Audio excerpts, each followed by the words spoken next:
सर्प काल का प्रतीक है। ध्यान देना, इस घटना से हमें क्या सीख मिलता है। परीक्षित काल के युक्त होकर के कलयुग के कारण ऐसा कर्म किए और परीक्षित ने मृत सर्प डाला। देखो, योगियों के गले में वासना रूपी सर्प सदैव मृत ही रहता है। बोलो जय श्री कृष्ण। योगियों के, महात्माओं के गले में जो सर्प होता है, कालव व्याल, जो व्याल होता है, सर्प होता है ना, वासना का, काम का, क्रोध का, लोभ का, मोह का, ये जितने प्रकार के सर्प होते हैं, सर्प से ज्यादा विषैल है। ये योगियों के गले में क्या होते हैं? ये मरे ही हुए होते हैं। और 7 छिद्र छोड़ा, एक मुंह, 2 नाक की पोरें, 2 1 3, 2 आंखें, 4 5 कान के दोनों छिद्र, 6 और 7, ये 7 छिद्र छोड़ करके परीक्षित ने गले में डाला। महात्मा कहते हैं अगर ये 7 छिद्र नहीं, अगर ये परीक्षित ने उस ध्यानस्थ महात्मा के सर पे सर्प रख दिया होता तो परीक्षित की तत्काल मृत्यु हो जाती। बोलो जय श्री कृष्ण। लेकिन भगवान की कृपा, उन्होंने गले में डाला। हम लोगों के, आप लोगों के गले में जब सर्प आता है, सकामियों के गले में सर्प आता है तो डस लेता है, लेकिन योगियों के गले में सर्प सदैव मृत ही रहता है। सर्प काल का प्रतीक है और यहां ध्यान करना योगी का प्रतीक है। तो भोगी लोगों को संसार रूपी सर्प सदैव डसता ही है, लेकिन योगियों को संसार रूपी सर्प कभी नहीं डसता। बोलो जय श्री कृष्ण। समीक मुनि के गले में सर्प पड़ा, वहीं बगल में स्नान कौशिकी नदी में उनका बेटा, समीक ऋषि का बेटा श्रृंगी स्नान कर रहा था, छोटा बच्चा था, लेकिन ब्राह्मण का बालक तो ब्राह्मण का संध्या वंदन पूजन गायत्री आदि का ब्राह्मण जो पारायण करते हैं, ऐसे वेदज्ञ ब्राह्मण का बेटा निश्चित रूप से धर्मवान, ब्राह्मणों नितराम गुरु। उसने तुरंत कौशिकी नदी में, बच्चों ने कहा अरे तुम्हारे पिताजी ध्यान कर रहे थे, किसी राजा ने उनके गले में मरा हुआ सर्प डाल दिया। तुरंत कौशिकी नदी का जल उठाया, कौशक्यापौपस्पृश्य वाग वज्र विषसर्जः इति लंघित मर्यादम तक्षकम सप्तमे हनि दक्षति स्म कुलांगारम चोदितो में ततद्रुहम। अरे जाओ, जिस राजा ने मेरे पिताजी के गले में सर्प मरा हुआ डाला है, आज के ठीक 7वें दिन तक्षक नाग के डसे जाने से उसकी मृत्यु हो जाएगी, ऐसा श्राप दे दिया। वाग वज्र विषसर्जः, वाक रूपी वज्र, मानो आज ब्रह्मास्त्र ब्राह्मण के मुख से जो निकला वो भी ब्रह्मास्त्र ही है। बोलो जय श्री कृष्ण। आपसे निवेदन करूं, किसी ब्राह्मण का, कितना भी पतित ब्राह्मण हो, उसका हृदय कभी नहीं दुखाना चाहिए। बोलो जय श्री कृष्ण। क्योंकि ब्रह्मवित् ब्राह्मणो भवति, जो ब्रह्म को जान सके वो ब्राह्मण होता है। और ब्राह्मणोस्य मुखमासीत्, भगवान का मुख ही ब्राह्मण है। भगवान के विराट पुरुष में ये चारों वर्ण हैं। ब्राह्मणोस्य मुखमासीत् बाहु राजन्य ओरोर तद्वैश्यम, पेट और जंघा वैश्य हैं, बाहु और सीना क्षत्रिय हैं, और पदभ्याम गुं शूद्रो अजायत, और पैर क्या हैं? शूद्र हैं। शूद्र का अभिप्राय ये नहीं होता है कि शूद्र माने नीच, नहीं। अच्छा, आपके पैर में अगर कांटा लगे तो सर को दर्द होगा कि नहीं होगा? बोलो, होगा? होगा कि नहीं होगा? पैर में अगर चोट लग जाए तो सबसे पहले पट्टी बांधता है हाथ। क्षत्रिय शूद्र की सेवा करता, ब्राह्मण दिमाग लगा के शूद्र की सेवा करता। चारों वर्ण एक ही से जुड़े हुए हैं। ये चारों वर्ण भगवान के चातुर्वर्णम मया सृष्टम गुण कर्म विभाग सह। भगवान ने 4 वर्ण बनाए एक दूसरे के सहयोग के लिए, लेकिन अब पैर का काम सर नहीं कर सकता और सर का काम पैर नहीं कर सकता। अब कह दो नहीं नहीं, सर का काम तो पैर कर लेगा, नहीं कर पाएगा। सर से चल सकते हो? नहीं चल सकते, पैर से चलेंगे। तीनों वर्णों की सेवा पैर करता है तो तीनों वर्ण पैर की सेवा करते हैं। हाँ, थक जाते हैं तो पैर दबाना पड़ता है। बोलो जय श्री कृष्ण। क्यों? पैर को ही क्यों दबाना पड़ता है? क्यों? क्योंकि सबकी सेवा करता है ना, इसलिए जो ज्यादा सेवा करता है उसकी सेवा सबको करनी पड़ती है। बोलो जय श्री कृष्ण। इसलिए कभी भी मन में ये ना माने कि वो नीच हैं, वो ऊंच हैं। जाति पाति कुल धर्म बढ़ाई ये भगवान को नहीं प्रिय है। भगवान क्या बोले, हृदय का प्रेम चाहते हैं। आगे कथा आएगी, बड़ा सुंदर भाव है। इस प्रकार से परीक्षित को श्राप मिला। परीक्षित को जब ये समीक मुनि को पता चला कि श्रृंगी मेरे बेटे ने श्राप दे दिया है, समीक ने श्रृंगी को बड़ा डांटा। अरे तुमने समझा नहीं किस महात्मा ने श्राप दिया, अरे तुमने समझा नहीं किस महापुरुष ने मेरे गले में काल के वशीभूत होके कलयुग के कारण मेरे गले में मृत सर्प डाला, तुमने श्राप दे दिया।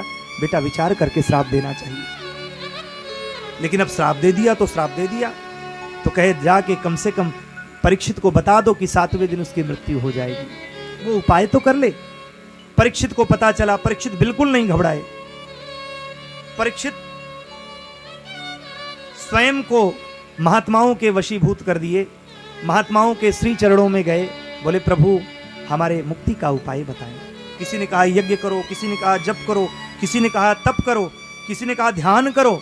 सब ने अपनी अपनी विधा से जिसमें जो पारंगत थे वो बताए।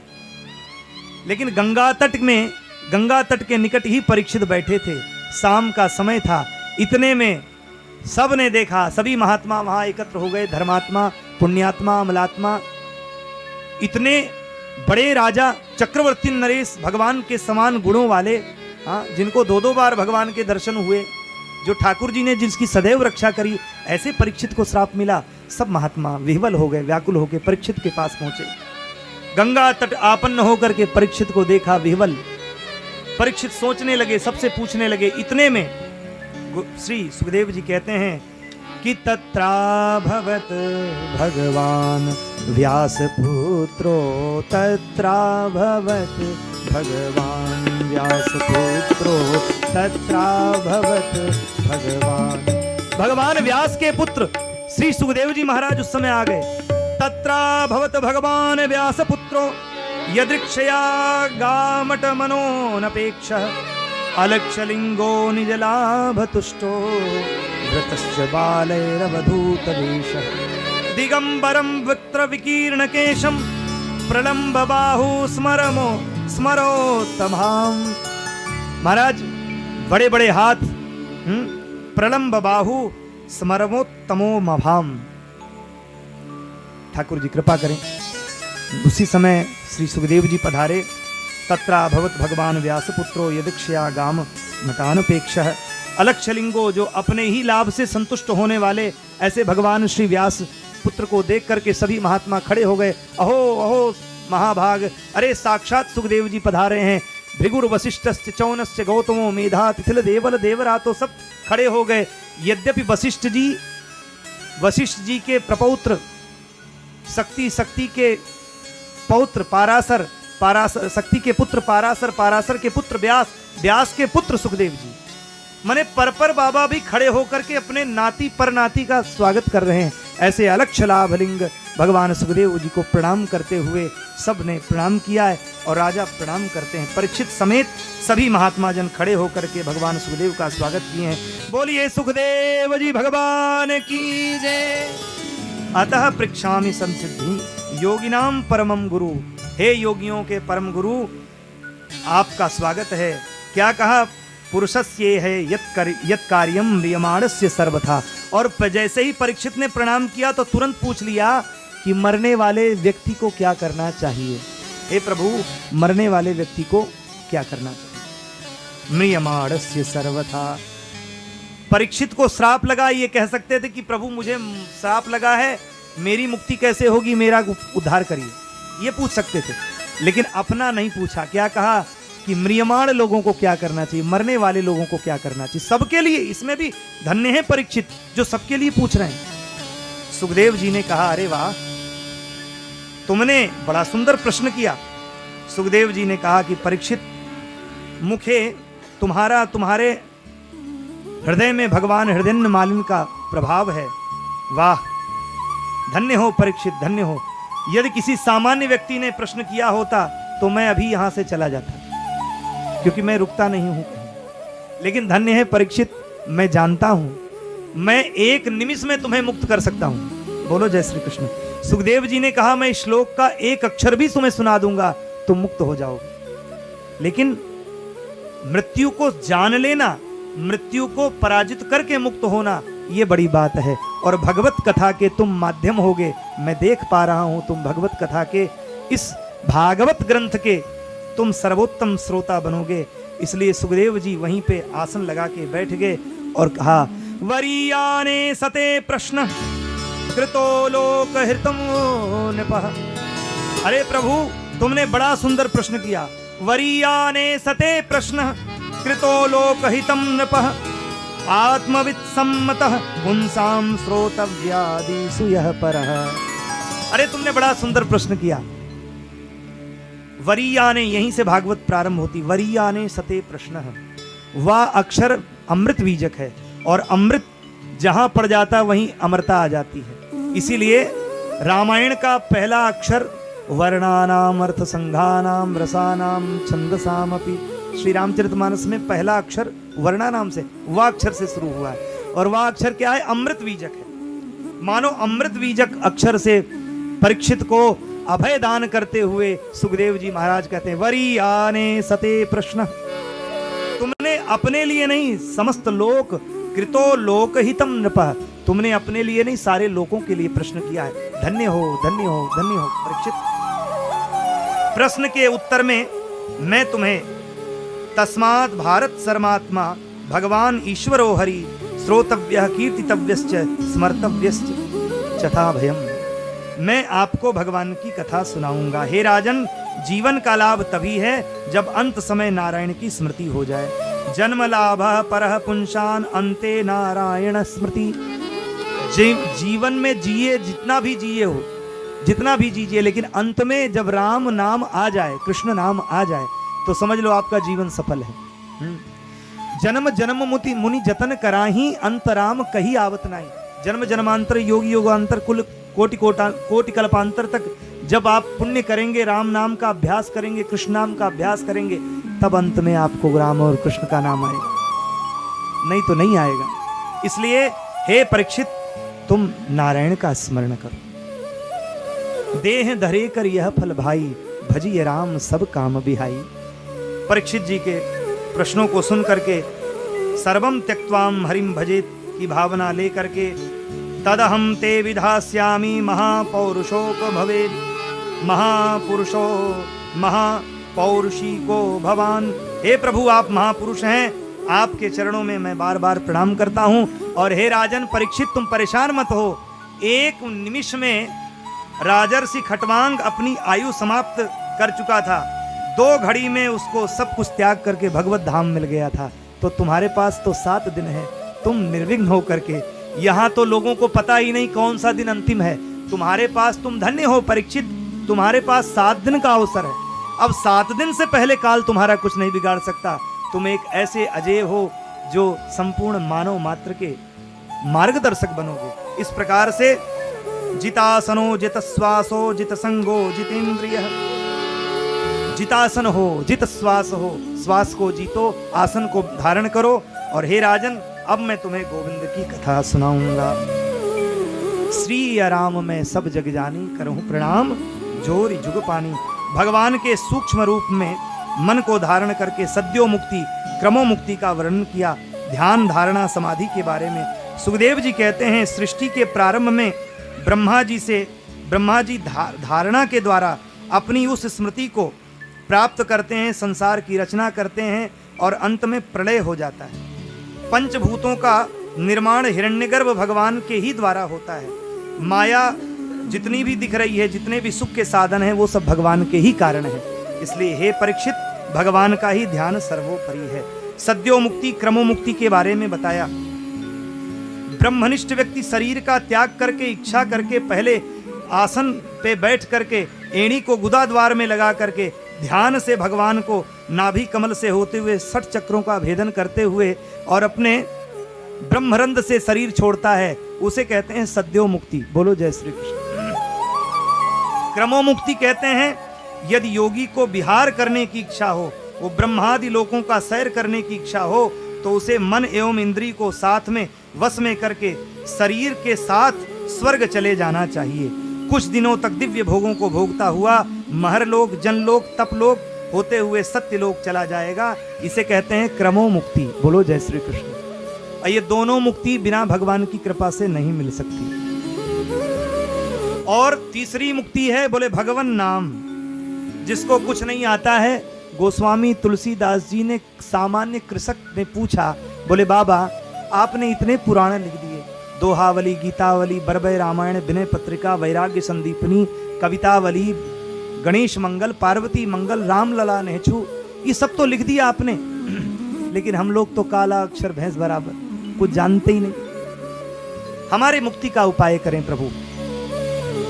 तब गोस्वामी जी ने कहा घबराओ नहीं, पारना पुराणन को बेदहू को अंत नाही, छंद तो रसीले रस कहाँ कहाँ पीजिए, और सब बातन की एक बात तुलसी बताए जात, जन्म यदि सुधारी चाहो तो राम नाम लीजिए। अरे पुराणों के चक्कर में मत पड़ो, बहुत ज्यादा परेशान मत हो, कुछ नहीं जानते हो तो केवल राम नाम लो। रा कहते ही मां स्वयं हो जाता है, इतना सहज राम नाम है। और राम नाम जो नहीं गाता है वो क्या होता है, वो यम के यहां जाता है, उसकी बड़ी दुर्गति होती है। और यम के यहां जाता है, दुर्गति होती, कुछ कर नहीं पाता। भगवान श्री सुखदेव जी ध्यान कर रहे हैं और बड़ा सुंदर भाव है, यदि राम नाम नहीं गाए तो अंत समय हम इस धरती पे आना हमारा व्यर्थ है। इसलिए बड़े भाव से राम नाम गाए। राम नाम गायो नहीं आए करके, राम नाम गायो नहीं आए करके, यम से कहोगे क्या जाए करके, यम से कहोगे क्या जाए करके, राम नाम गायो नहीं, कृष्ण नाम गायो नहीं, राम नाम गायो नहीं करके, यम से कहोगे क्या जाए करके, यम से कहोगे क्या जाए करके। बोलो राम राम राम, राजा राम राम राम, बोलो राम सब गाइए। राम राजा राम राम राम, बोलो राम राम राम, राजा राम राम राम, बोलो राम राम राम, राजा राम राम राम।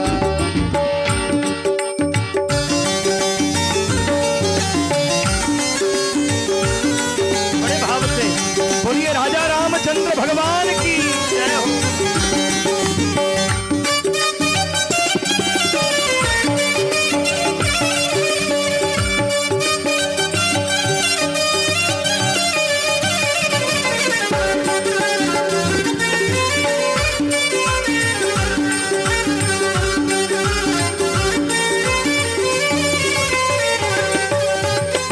राम गुण गायो नहीं आए करके, राम गुण गायो नहीं आए करके, यम से कहोगे क्या जाए करके, यम से कहोगे क्या जाए करके, राम गुण गायो नहीं, श्याम गुण गायो नहीं आए करके, राम गुण गायो नहीं आए करके, यम से कहोगे क्या जाए करके। बोलो राम राम राम राम राम।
संग नाचो तरुण भयो हिरिया संग राजो नट मरकट जो निस दिन नाचो नट मरकट जो निस दिन नाचो माया में रहो हाँ माया में रहो भर माए करके माया में रहो भर माए करके यम से कहोगे क्या जाए करके यम से कहोगे क्या जाए करके बोलो राम राम राम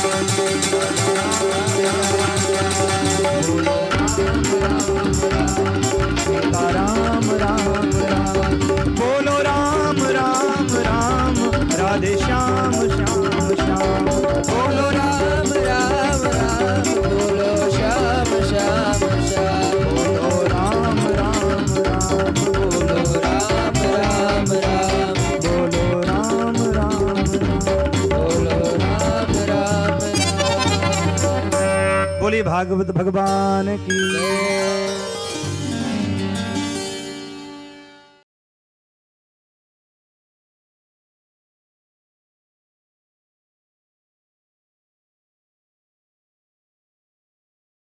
आनंद टीवी से जुड़ने के लिए आप हमें व्हाट्सएप करें 9277395752 पर।